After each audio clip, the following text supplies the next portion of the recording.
Can you come in, Timber?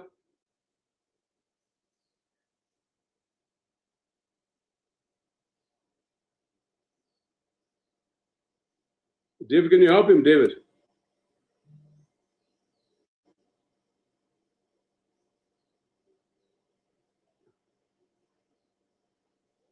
Hello? Jameson?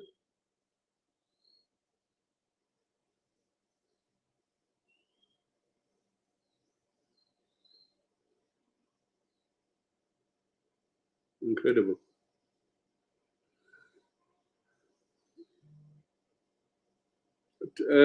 Tendai, I just have to bring you in. I don't know what's wrong with Jameson. I don't know, understand. People knew we have this program and you don't mobilize the requisite type of network. It's just incredible. Tendai Biti, please come in, Tendai. Yeah, well, good evening.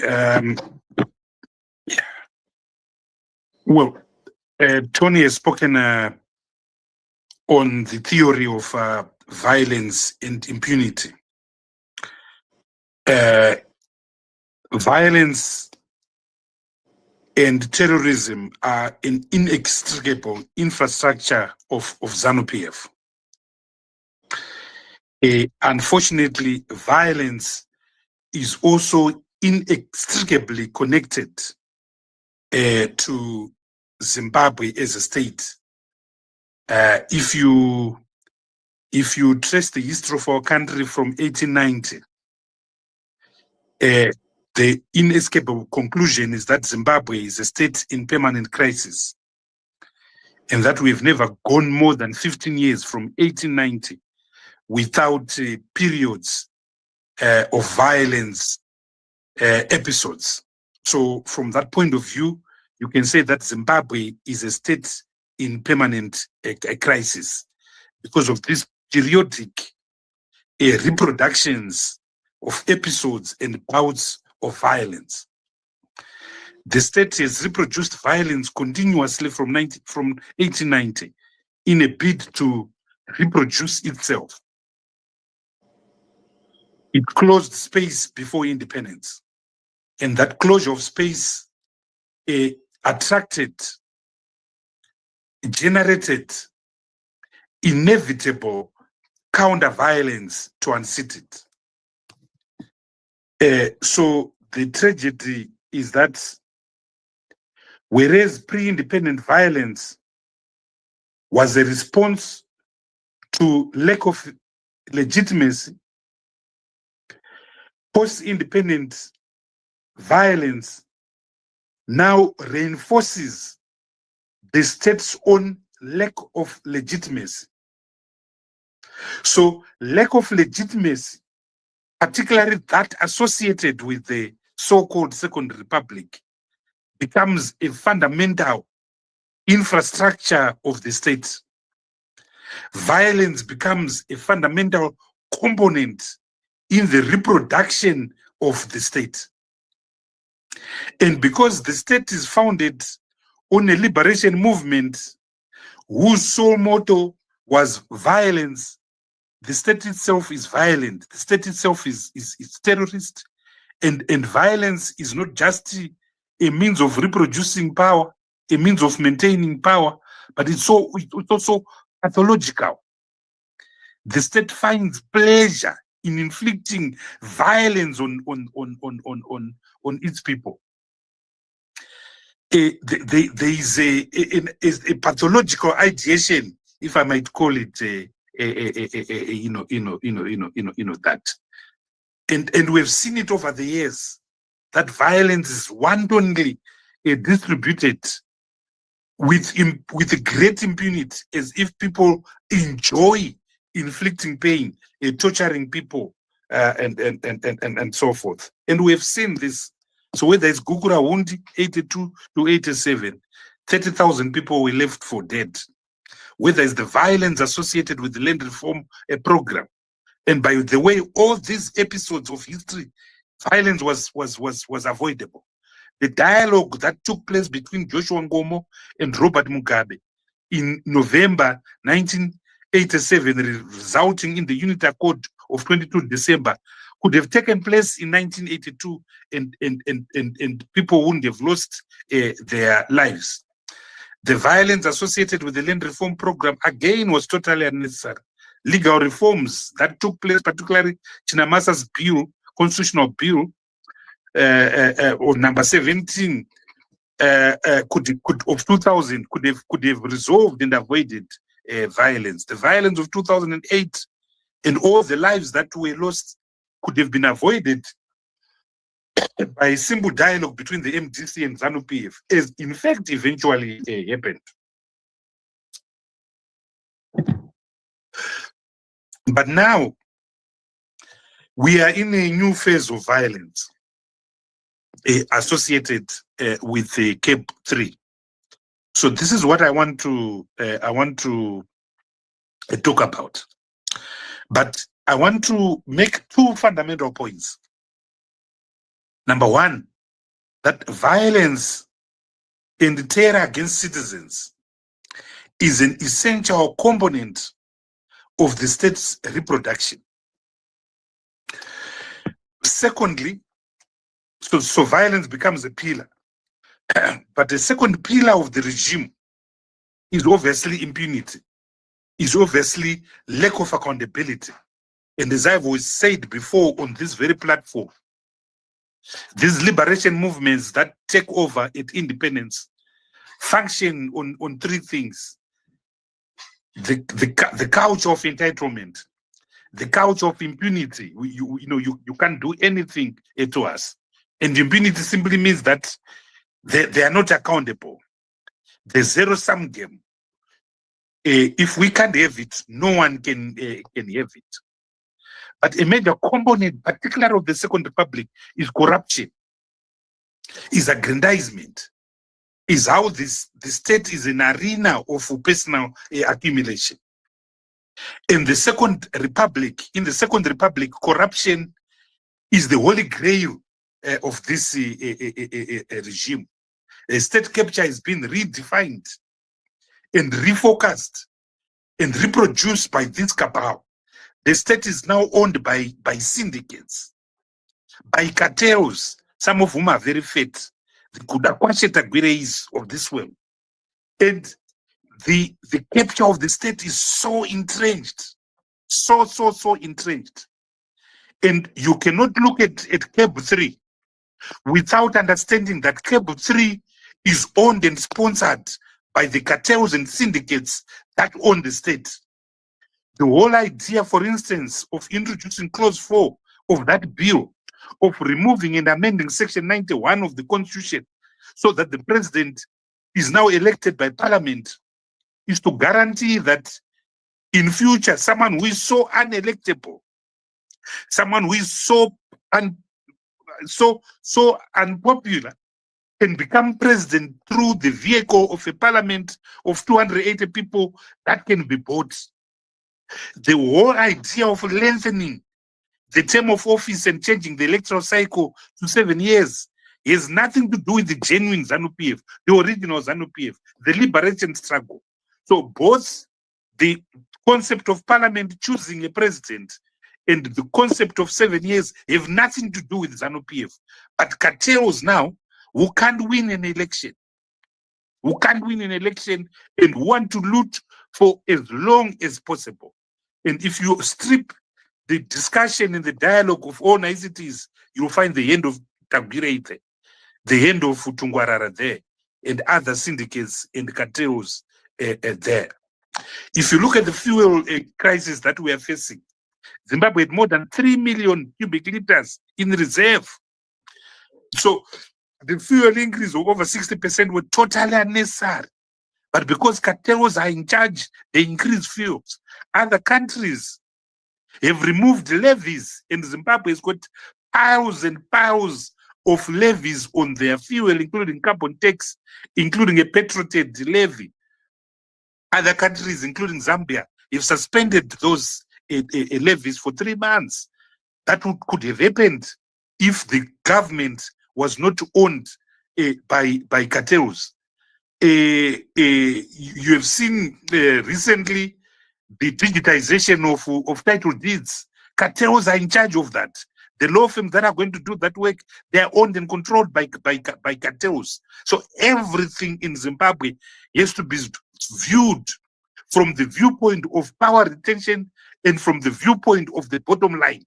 Any action taken by the government can only be understood rationally if one understands that cartels and syndicates are in charge, and that Zimbabwe is nothing but a vassal of these mafia and bandits in suits.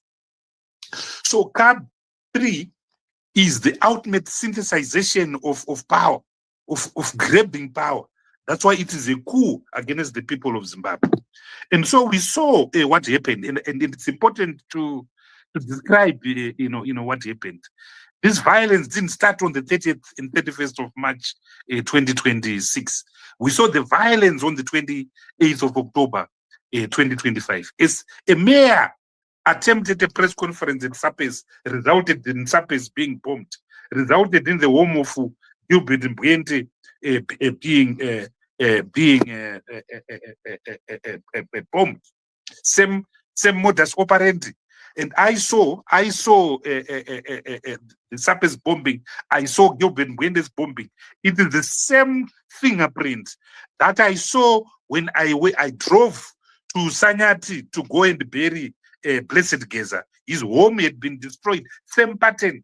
The same people who bombed Sapes Trust, Gilbert Mbwente, are the same people who destroyed Blessed Geza's home. Same modus operandi, and I guess same instruments, violence. What we saw with the CAB consultations was a systematic, well orchestrated agenda of closure of political space. People were bussed. In Epworth, for instance, people were called at some venue. They were asked to go into buses. They were given chicken in. You get your chicken in, and you get into buses. So poverty has been weaponized. Poverty has been instrumentalized. This pattern happened all over the country, whether Bulawayo City, Ngeta, Dema, Epworth, Chiredzi, Murewa, Mutawatawa. These 68 meetings. Alternative voices were drowned out. The few people who dared to speak out, in many of these centers, they were physically beaten there immediately after giving evidence. This happened in Kwekwe. This happened in Ngezi, Mondoro. This happened in Chiredzi, where Gilbert Mtebuke was literally cut his femur, his legs, and right now he's fighting for his life. I spoke to his wife a few days ago. She's traumatized. The young lady is traumatized by the violence she saw being unleashed on her husband. In Murewa, there were people who came from Ward 15 village who were prepared to go and speak. Their own relatives told them that if you speak, they're going to kill you. Please don't speak. And I've got video clips of the relatives saying to the people who are going to speak against the bill to say, sit, don't bother to say anything. In Mutare, Superman Dwanza was at Old Mutare, was at Sakuva, personally ensuring that anyone who was going to speak against this bill could not speak. So the likes of David Kimini, the likes of Trevor Sarawaka could not speak. The City Sports Center, you also what happened. They deliberately gave the microphone to a ZANU-PF chairperson who was moving from bay to bay, giving the microphone. They deliberately left Bay 8 where we were sitting. By the time that they came to Bay 8, the ZANU-PF thug literally ran away with the microphone. By that time, the atmosphere was so tense, and it was so clear that the bandits had circled our bay. We had to literally be shuffled out of that stadium. And those who were slow to follow us Doug Coltart, Fadzai Mahere, were assaulted in broad daylight. A ZANU-PF Central Committee member took Doug Coltart's a mobile phone. And the greatest insult was to ask Doug Coltart that he is not a Zimbabwean. But even before then, we, for instance, at CDF, we've gave police notification for over 25 meetings. They've been refused. We've tried to have private meetings. They have refused. They've barricaded my office more than 3 times. Heavy vehicles as if I'm Osama bin Laden. On the 21st of March, I was in Mutare having a private meeting at a private residence, at a private house. We had just finished the closing prayer. They burst in and arrested us. Yet the provisions of MOPO are clear. They don't apply to those meetings. We tried to launch the CDF. They came at our offices, beat up people, including women. We ended up doing it in a little office, somewhere. They followed us. It was, we played hide and seek with them. It's just unbelievable. I've never seen such high-handedness, even during the time of Robert Mugabe. And what you are seeing here are the same fingerprints of Gukurawundi. What you are seeing here is the same fingerprints of the violence of 2008. As I'm talking to you right now in the townships, people are not allowed to gather. Cars are being closed early, 7 o'clock, 8 o'clock. People are being told to go home. I was speaking to some people in Epworth right now who are saying it's almost like a curfew in Epworth. They don't want people to gather. They don't want people to discuss the toxic CAP 3. So we've got a de facto state of emergency as I'm talking to you right now. But the fact of the matter is that this bill is completely unpopular. The people of Zimbabwe are against this bill. And the position of the majority of Zimbabweans, withdraw this bill. That's withdraw this bill,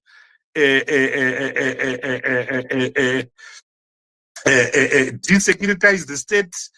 Let's have dialogue towards a national transitional authority, but withdraw this bill. If you're not going to withdraw it, then follow the law, stick to the law. The law demands adequate, genuine, bona fide public consultations. This is spelled out in section 141 of the Constitution. This is spelled out in section 328, subsection 4 of the Constitution. The sham process that took place on the 30th and 31st of March 2026 cannot be described by any standard to be a consultation that meets the constitutional test.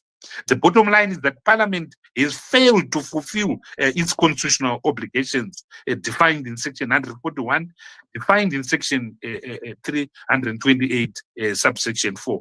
And by the way, Parliament itself is obliged in Section 117 to protect and uphold the Constitution. They failed and failed dismally. Jacob Mdenda has been a disaster, and he has used this process, supported this process in the hope that he may be rewarded by being made a vice president at some stage.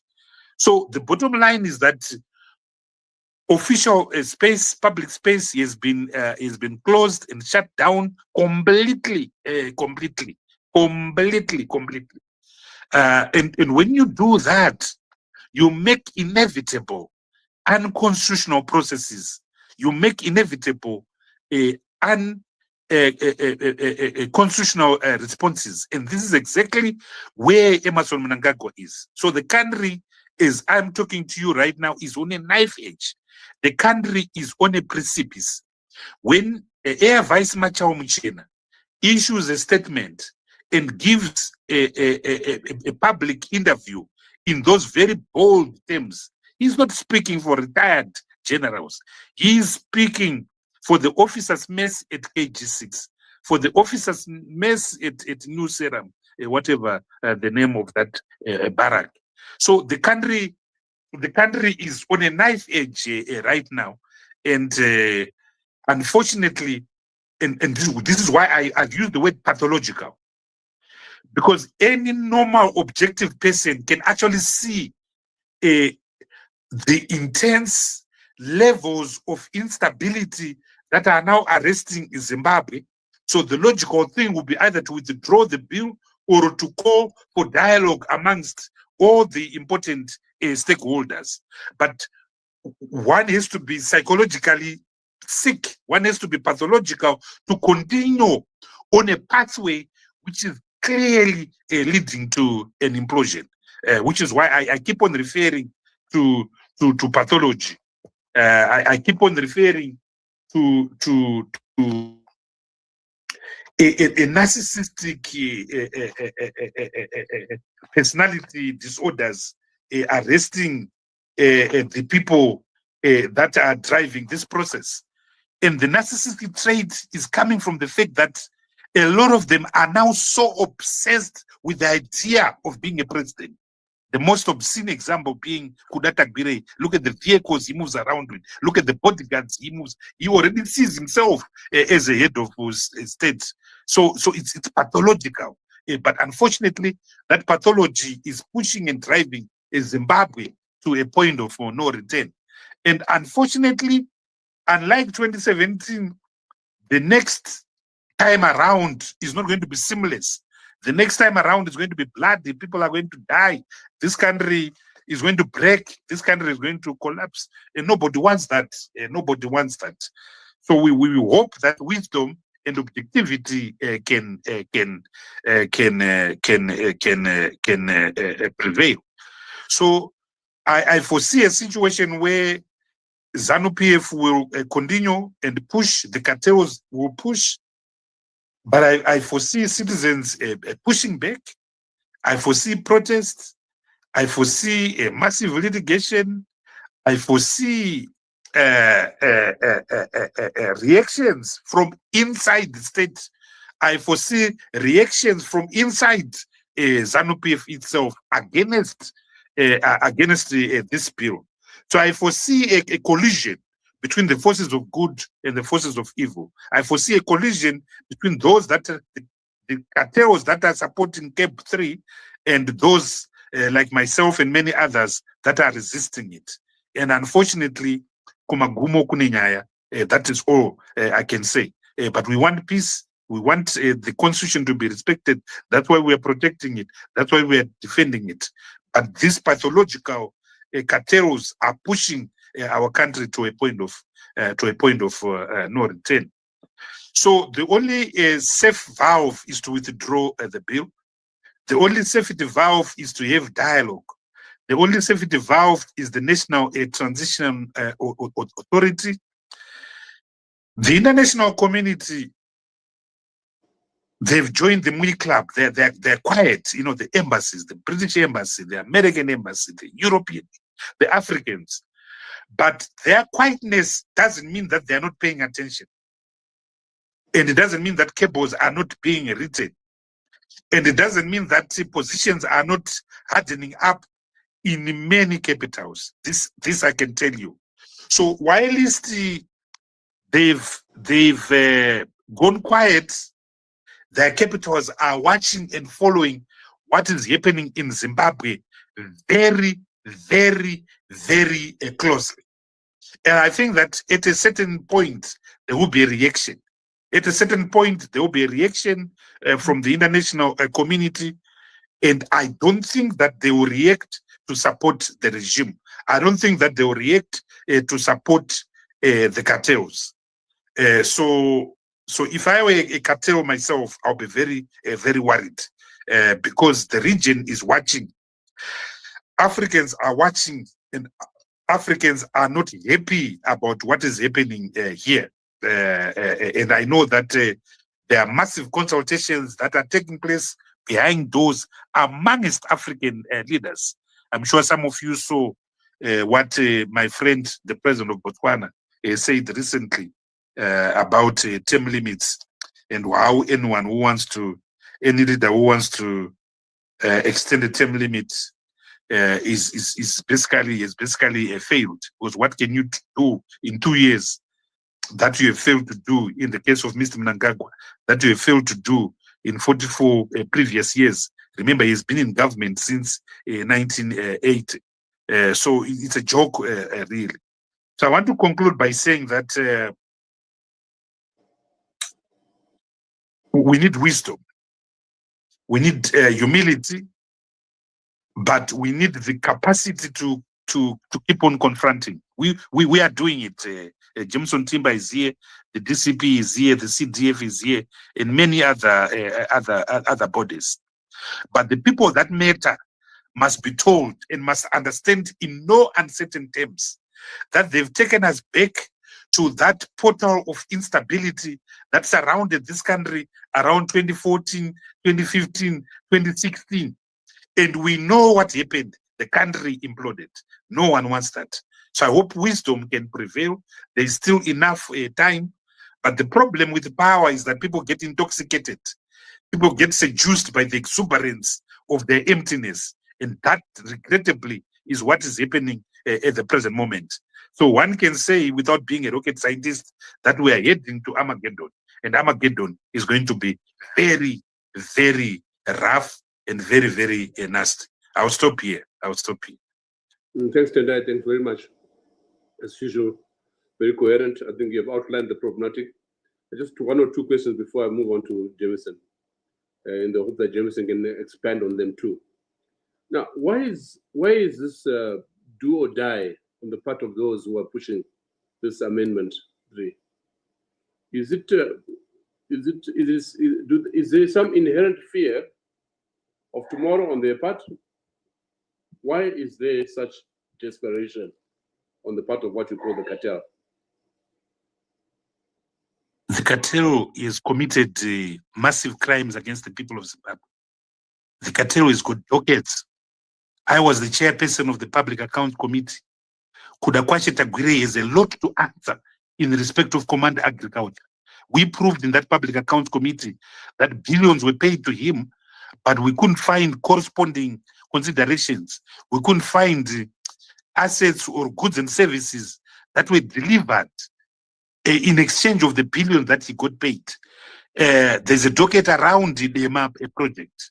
DEMA project was awarded to Tagwire. He's been posting, about it. For instance, they were selling electricity to the Zimbabwean government at 34 cents a kilowatt, when ESCOM was selling the same electricity at 12 cents a kilowatt. But most corruptly, they were given duty-free status to import diesel, but they didn't use it for DEMA. They put it on and flooded it on the market. Kuvimba and Mutapa, they acquired assets from ZMDC, which they put in Kuvimba, mining assets. Then they realized that these things don't make money and needed huge investments. They go and sell those same assets now to Mutapa and get $1.9 billion US without any due diligence, without any validation. That's an obvious docket. The road contracts, Tech Trababalas, built for over almost 150 million US, yet the true cost is not worth more than 40 million. So they are drowning in crimes of greed, and any future government will have to prosecute them. Any future government will have to go after them. So it is because of this that they've become so desperate. Look at what they've just done, the millions that they've made in the last 2 weeks alone from fuel. How can you increase fuel that you are already holding in stock that you bought 6 months ago? The reason why countries build reserves and buffers, the reason why we've got reserves at Feruka, reserves at Masasa, is so that there are shock absorbers if you have a supply side disruption, which we've had in the Strait of Hormuz. So it's criminal activities. And of course, they are megalomanias. Power corrupts, and the thought of power has corrupted them. Absolutely. Lord Acton was wrong when he says power corrupts. Power doesn't corrupt. It's the idea of power. The thought that you've got power, and they're now drunk on it. They're now drunk on it. They drive in limousines. They've got private jets. They're drunk and intoxicated by the exuberance of their own shallowness. Can we conclude that the 2030 agenda is less about ED than about this cartel, and that absolutely accordingly, the man is 80. The man is 80 something years. Yeah. The man wants to rest. 88, yeah. He has got so many children. He's got so many grandchildren. The man wants to rest. He has got lots of mombes that he wants to enjoy at Precab and many other farms. The man wants to rest. Now, can we also conclude that basically that these guys, the cartel, are in charge of the state at the moment? From your absolutely, absolutely, absolutely. They control Mtulingube. They control George Guamatanga. They control the chief secretary. They control the attorney general. So that's government, because government is basically those people. So I'll come back to you. We need to understand very carefully how to confront the elephant in the room as part of the fight against the CAB. With the CAB 3 is more about succession, about power, as you put it, about preserving the loot, and about avoiding the day of reckoning as far as possible. Let me move on to Jameson Timber. Jameson, are you ready now? Jameson. Yes, can you hear me? Yes, we can hear you. Oh, thank you very much. Thanks, Ibo. Thanks, Sapes, for convening this important dialogue. Allow me at the outset to locate this discussion within a clear conceptual and historical frame.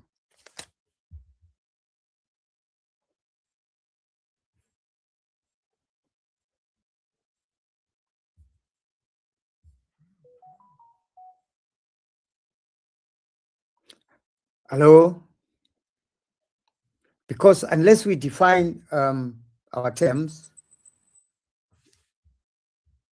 and understand their roots, we risk misdiagnosing the present moment. When we speak of violence in Zimbabwe, we must move beyond the narrow understanding of physical harm. Violence in our context operates on three interrelated levels.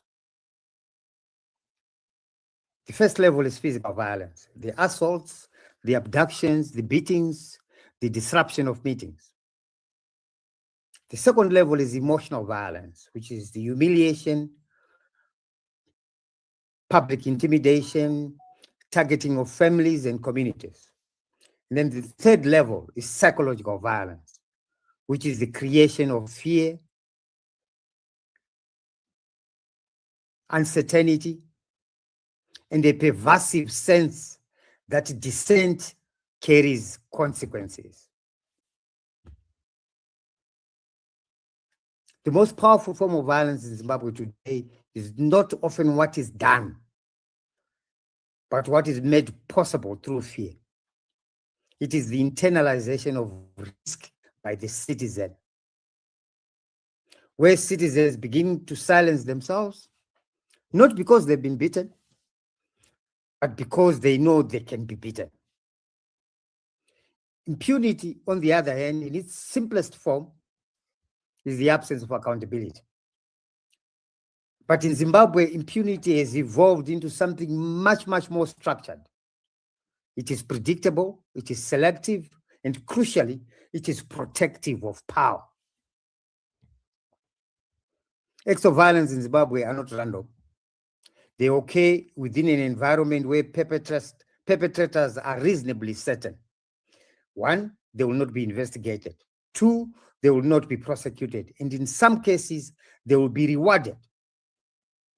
Impunity in Zimbabwe, therefore, is not a failure of the system. It is a feature of how the system actually functions. So over the years in Zimbabwe, violence and impunity have been used as political instruments. And to understand our present moment, we must be honest about the past.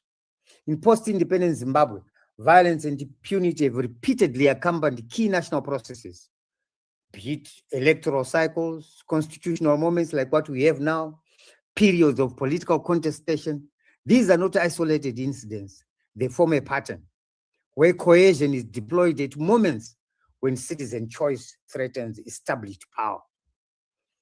Over time, this has produced a political culture where violence becomes a tool of political management and impunity becomes its guarantee mechanism.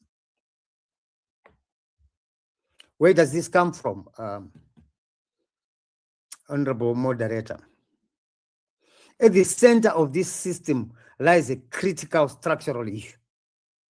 And that structural issue has been the conflation of the party and state in Zimbabwe. The ruling party's interests are treated as national interests. State institutions are repurposed to advance partisan objectives of the ruling party. In this framework, the police do not act as neutral enforcers of law. They act often as instruments of political order. What does this result in? It creates an environment where citizens are not equal before the law. Enforcement becomes selective. Protection becomes conditional. The line between the state and the ruling party collapses, and with it, the principle of constitutional neutrality. If we then apply this framework to our current CAB 3 hearings, which took place a week ago, it is within this context that we must understand what has occurred around those hearings. What we witnessed is not spontaneous disorder. In actual fact, it is the reproduction of a long-standing political method that Tendai made reference to. You restrict participation, you intimidate dissenting voices, then you control the narrative of public consultation. The violence we are seeing, therefore, whether physical disruption, intimidation, or fear, is consistent with this pattern. And the absence of accountability for these acts reflects the same architecture of impunity. So when we analyze CAB 3, we must resist the temptation to treat the current events as isolated or exceptional. They are not. They are systemic. And unless we address the underlying relationship between violence, impunity, and the party-state structure, we will continue to reproduce the same outcomes, regardless of the issue at hand.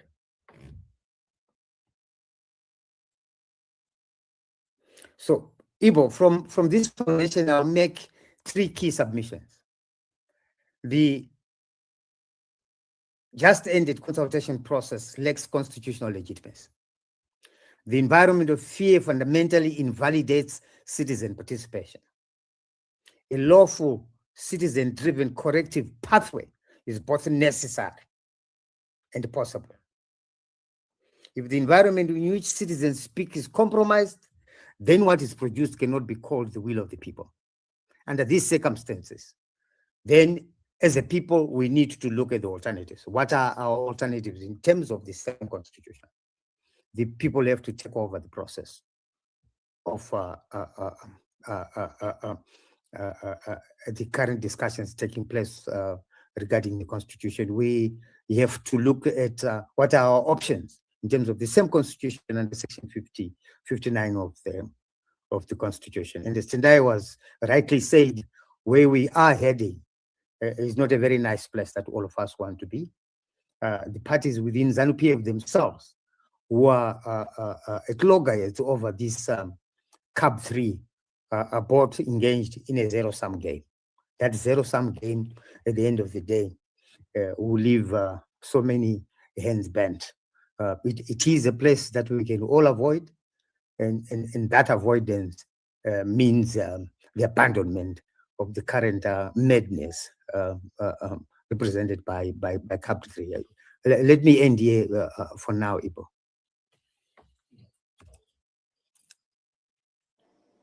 Before you end, I have to ask you one or two questions. What's the likely trajectory from now to the next month, 2 months? Taking into account what you just said about the consultation process being flawed, and secondly about alternatives. Would you want to speak about the alternatives, the options that lie before us as citizens of this country? First of all, it is clear that those who are promoting CAP 3, they've already crossed the Rubicon. They cannot come back from where they are. So I see them trudging along and hoping for the best. But on the other hand, I can say to you, Ibo, I've been traveling around. The level of anger amongst ordinary Zimbabweans is huge. People are unhappy. People are dealing with very basic survival issues, and now they're having to be told that there must be a continuation of the environment that we have. So we are heading for a head-on collision. Yeah, well, Tendai made reference to the internecine conflict within the state itself. And we know that a few weeks ago, Chiwenga stood up in the Politburo and made very clear his position on CAP 3. What is your understanding of the nature of the divide within the state itself? And what chances are there for that dissenting view to gain momentum right across the society? Can we conclude that the state itself is divided? The state is as divided as it was in 2017, Ibo, if I'm to draw an analogy. And I would like to draw your attention to the statement, the written statement by retired Air Marshal Henry Muchena to Parliament. Okay, and I would like you to look at the substance of that statement and compare it with the substance of the statement issued by retired General Chiwenga in 2017, when the current president had been fired as vice president. The substance of those two statements is not different. And if you read that as a student of politics, then you will have an appreciation of the moment that we are in now as a country. And my colleague today has really clearly. Yeah, but you're both talking tongue in cheek. You're both talking tongue in cheek. You're both talking tongue in cheek on this question I've raised about Chiwenga. Are you saying that the tanks are likely to roll at this rate?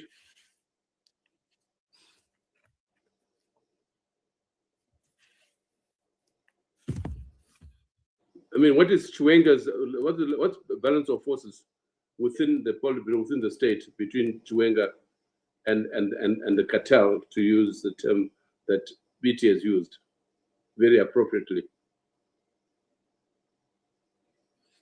Sorry, Iba, I missed the last bit of your question. I want trying to get you to answer the question about the balance of forces within the state itself between Chiwenga and those behind him, including the generals, retired generals, on the one hand, and the cartel, reference to which Tendai has made very appropriately in his outline. Who is likely to win, in other words?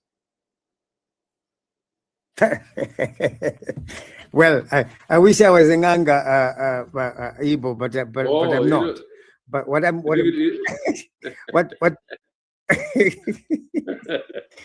No, I think I don't want to push you against the wall. I don't. The public Zimbabwe. What I can confirm. Yeah. Give Mkoma Jameson, give Mkoma Jameson a bottle of whiskey and he will answer you, Seguripo. Give him whiskey. Give him whiskey. Whiskey. A blue label. I'll give you one tomorrow. Answer Yeah. Then you get your answers. He knows. He's a nganga. He knows. What I can confirm is that there's visible elite discohesion in the state. Yeah, let's get away from that. We are talking now. We're in the middle of a crisis, right? Tendai has outlined it very in detailed fashion. Okay, we have a balance of forces. You yourself have made reference to similarities between Chiwenga's statement on what day was it in November, the 15th, and Muchena's statement the other day. Enough indication that there is a rift within the state, within ZANU-PF itself. I'm not talking about the rift between the ZANU-PF state and the people. I'm just talking within, and the possibility that that rift can explode and create a new dynamic around which the social forces might act more appropriately than they did in 2017 by putting across a better alternative than What I want to avoid going there, Ibo. But what I can bet on myself, Ibo, is that at the end of the day, okay, at the end of the day, the people of Zimbabwe will serve Zimbabwe. Aye, Waka, that's romantic. Want to discuss a social process? We are right in the middle of this. We have fought hard. Most of the Zimbabwean society has fought hard against this CAP 3. It's likely that they'll go through to Parliament, given the do or die attitude of the cartel. They'll go through regardless. They will be passed in Parliament. The bill will be assigned by Emerson. What do we do in the circumstance such as that? This is the question I'm trying to put across. We cannot be romantic that say people in the end people win. Yes, but there's a famous saying that in the long run we're all dead. What do we do in the immediate? What is the organizational process? What is the agency through which to fight this and to bring about a better Zimbabwe tomorrow? What is the process? What are we going to do? We can't just keep speaking against. We must also put an alternative before the people. Huh? Outline the alternative, Jameson.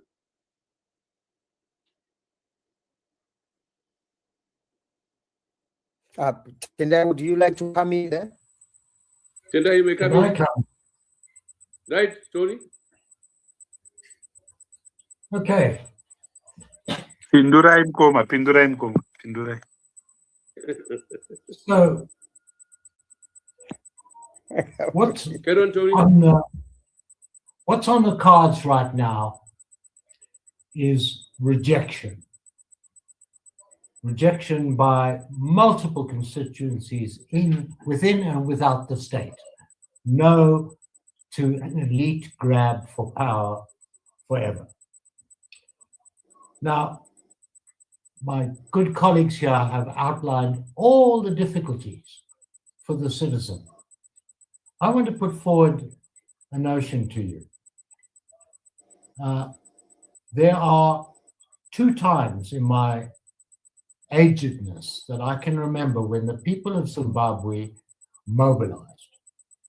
One was the Liberation War, and despite all the rhetoric of ZANU-PF, that was not entirely about land, and that has been repeated endlessly, actually, by the generals and other generals and the war veterans, that we went to have a vote. We want power. The second process was the NCA process, which led to the formation of formidable opposition to ZANU-PF under the NCA. We want a new constitution. So at this critical point, there are 2 options you're offering the citizen.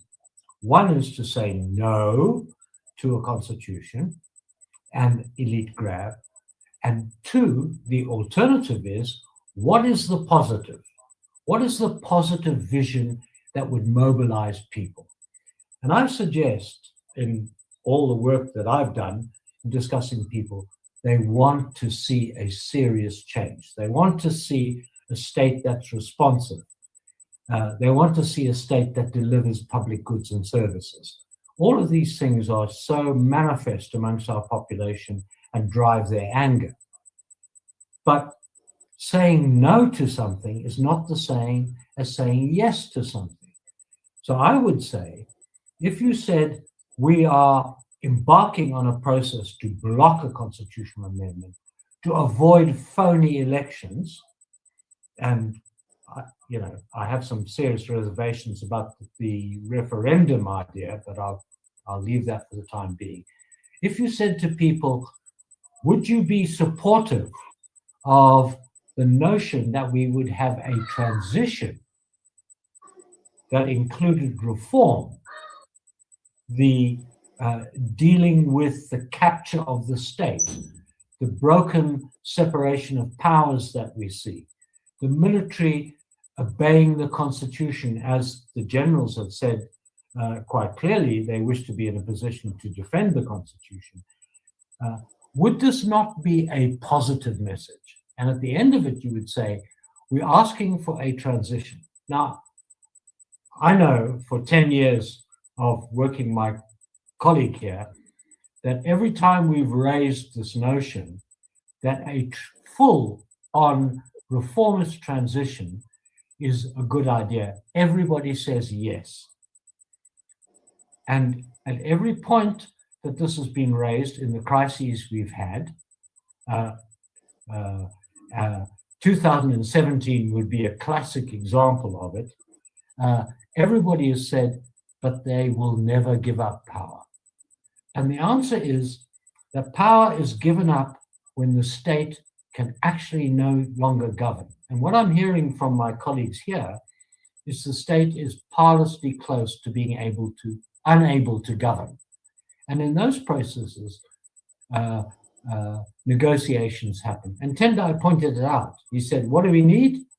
We need dialogue and we need transition. Now, that's a message of hope to people. It's not a negative thing saying, stop them doing what they're doing, stop them stealing the money, stop them having organized violence and torture against us, stop them having crimes against humanity. That's a positive vision. Now, that's, for me, is a mobilizing call. And I suspect, listening to what I hear from generals, war veterans, everybody else, that this is an idea that has some traction finally. And that's what I would propose, is that we now need to pose a vision for people that they can organize against, positively, not negatively. Thanks, Tony. Tendai, take on from there.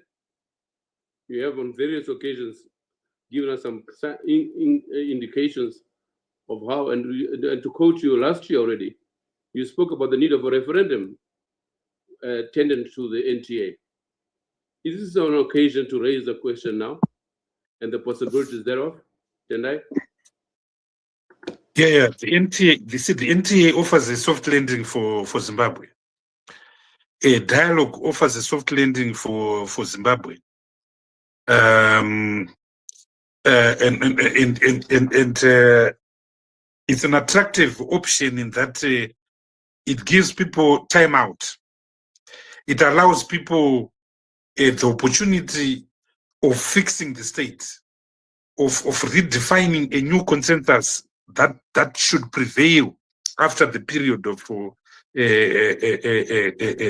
turbulence.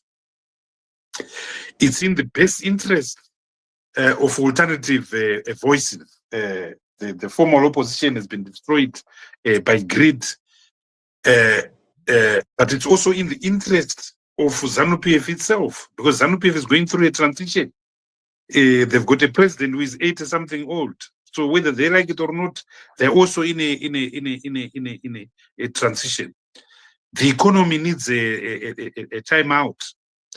The past 2 years have been, since John Part 2 came, has been a serious crisis of corruption and leakages, a serious crisis of under-accumulation. an induced depression induced by tight monetary policy. But it's just a delayed match. We all know that there's going to be an implosion. But yet it's a period that has seen some quarters of the economy booming. There's been a gold boom in the country ever since Trump was elected, and wars popped all over the show. There's been a boom in other commodities like lithium, but we've not been able to harvest that as a country. So a timeout, which the NCA offers, a timeout is a perfect opportunity for the country to restart, but it requires leadership. It requires leadership to understand that this is what is needed, and certainly that leadership will not be found in ZANU-PF. But when people negotiate, they don't negotiate voluntarily. They negotiate because their backs are on the wall. In 2008, everyone's back was on the wall. Mugabe, the economies, for Christ's sake, inflation had reached 500 billion percent. So their backs were on the wall. I think the implosion will force a dialogue. But unfortunately, and underline what I said implosion. Yet it's foreseeable that implosion is coming. So it only makes sense that the dialogue starts right now. So CDF, DCP, how shall we get the dialogue starting? National conference or dialogue to the national conference in the first instance, and a detailed outline of how the NT will look like. Tendai, how do you propose we move forward right now? I think bodies like CDF, DCP, we need a national people's convention. Okay. We need a people's convention. We need a people's convention chaired by the church. We trust the church, so we all go there, and then we come up with a roadmap. So a people's convention will absolutely be essential. And then if we do agree on that, I've always argued that you need a referendum to make the necessary constitutional amendments. It must be owned by the people and so forth. It's doable. The Kenyans did it with their Boma process, 2006, 2007, and they agreed on a certain process which was people driven, and they've had challenges, but their democracy is enduring. Kasongo is going in the next election. There's no doubt about it. He'll be a one-term president because of the foundations that were laid at Boma. And you know whom Kasongo is. Yeah, I know. But I wanted to, maybe not today, but in the next fortnight, to deal more coherently and with the details about which we have spoken before, Tendai. I think don't do it on a public platform. I think let's have a small group of people. Let's have a small group of people that will meet in a room for 2 days. Yes. We can go to Kariba and come up with a document. Yes, I agree. Jameson, you have bailed out. I scared you the questions I posed for you. You left your colleague to answer the question. But I hope you have heard what Tendai has to say. Now, Jameson, you want to come in?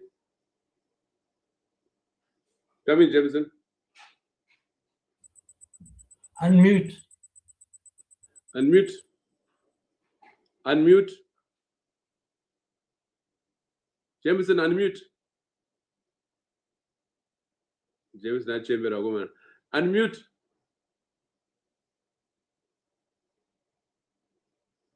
Unmute, Jameson. Tony, your last word for this evening. You have heard what Tendai had to say about the way forward. It's a bit muted, but I think it was very, between the lines, it was very solid in terms of the way forward.